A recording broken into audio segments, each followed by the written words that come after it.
कि रसोइयों का मानदेय जो है 1650 से 3300 रुपये प्रति माह कर दिया गया है। डीबीटी के माध्यम से जो पोशाक की राशि है और जो साइकिल योजना की राशि है सितंबर माह में हम लोग उनको खातों में भेज देंगे। 90 से 95% बिहार के लोग ही क्वालिफाई करेंगे। नमस्कार, आप देख रहे हैं बिहार टाइम्स डिजिटल। मैं हूं आपके साथ दिव्या पांडे। डोमिसाइल नीति लागू हो गई है, लेकिन विपक्ष लगातार इस पर जो है सरकार को घेरने में लगी हुई है। वहीं जब डोमिसाइल नीति को लेकर शिक्षा मंत्री सुनील सिंह से पत्रकारों के द्वारा सवाल पूछा जाता है कि विपक्ष ऐसा आरोप लगा रहे हैं कि ये दोहरी नीति और दोहरीकरण की बात कर रहे हैं, तो साफ तौर से शिक्षा मंत्री इस पर क्या कुछ कहते हुए नजर आ रहे हैं। पहले उनकी पूरी बयान सुनिए। नमस्कार, हम सबसे पहले बिहार की जनता की ओर से, शिक्षा विभाग की ओर से माननीय मुख्यमंत्री जी को धन्यवाद देते हैं और अपना आभार प्रकट करते हैं कि उन्होंने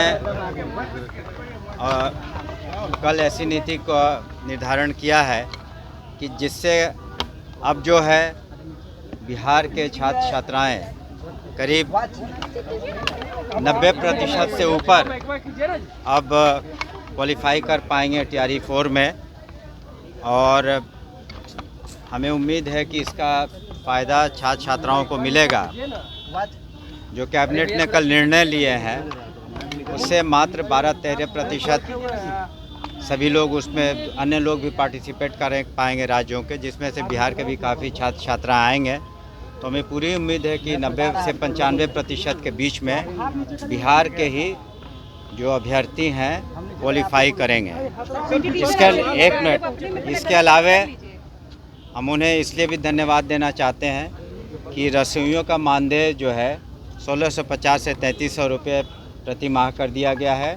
रात्रि प्रहरियों का मानदेय जो है 5000 से 10,000 रुपये कर दिए गए हैं, और इसके अतिरिक्त जो शारीरिक अनुदेशक थे उनका मानदेय 8000 से 16000 कर दिया गया।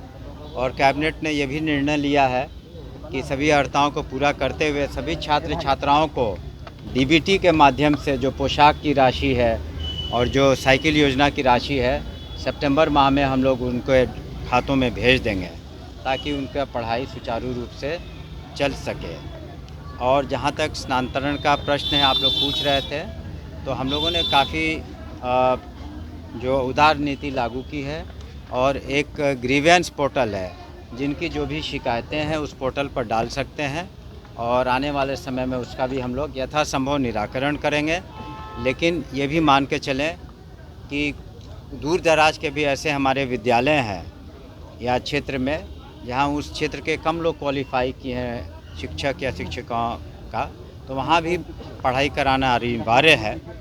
लेकिन अधिकांश लोग इससे सेटिस्फाइड होंगे। हम लोगों ने जो पारदर्शी रूप से जो नियुक्ति है, स्थानांतरण है, पोस्टिंग है, और किसी तरह की कोई शिकायत हो तो हमने कहा पोर्टल पर वो डाल पाएंगे।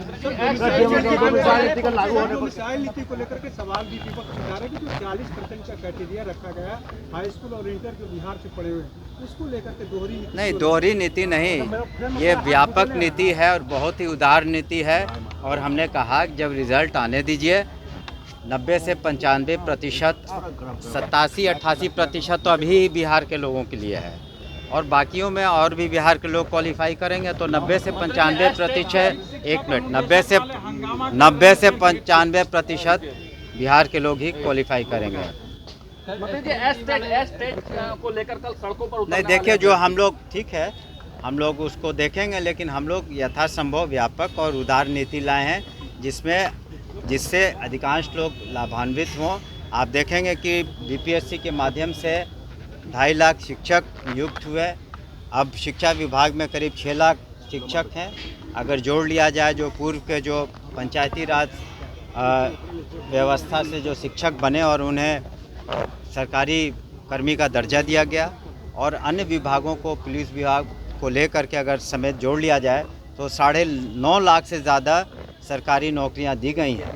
तो विपक्ष का काम है अपना कहना, लेकिन लोग जानते हैं कि किस तरह से फ़ायदा हुआ लोगों को, और शिक्षा जो हमारी चल रही है उसमें काफ़ी व्यापक सुधार आया है। कराने की डिमांड हो रही है तो उसके लिए उनको डिमांड करने दीजिए, हम लोग उस पर गौर करेंगे। ठीक है। तो आपने सुना सुनील सिंह ने साफ तौर पे कहा है कि हम लोगों का कोई ऐसा दोहरी नीति और दोहरी चरण है, विपक्ष होते ही है सिर्फ आरोप लगाने के लिए, और विपक्ष में काम ही क्या है, विपक्ष लगातार जो है सरकार को घेरने में लगे। वही तेजस्वी यादव डोमिसाइल नीति जब से सरकार ने लागू किया है, नीतीश कुमार ने अपने ट्विटर हैंडल पर जैसे ही पोस्ट जारी किया है और बताने का काम किया है कि डोमिसाइल नीति लागू कर दिया शिक्षकों बहाली के लिए।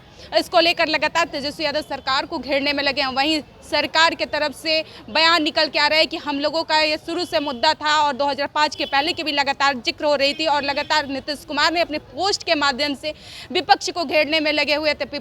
पोस्ट के जरिए उन्होंने ये भी बताने का काम किया कि 2005 के पहले बिहार में शिक्षा की क्या स्थिति थी, और 2005 के पहले जब नवंबर में हम लोग की सरकार बनी, यानी कि एनडीए की सरकार बनी, तो शिक्षा किस स्तर से कहाँ तक चला गया, और लगातार हम लोग शिक्षा को सुधारने पर लगे हुए हैं। और लगातार एसआईआर मामले को लेकर भी विपक्ष निशाने पे ले रहे हैं, चुनाव आयोग पे लगातार जो है सवाल खड़े कर रहे हैं, उसको लेकर भी अपनी बातें रखी है सुनील सिंह ने। फिलहाल हमारे साथ बने रहे, आप लोग देख रहे थे बिहार टाइम्स। धन्यवाद।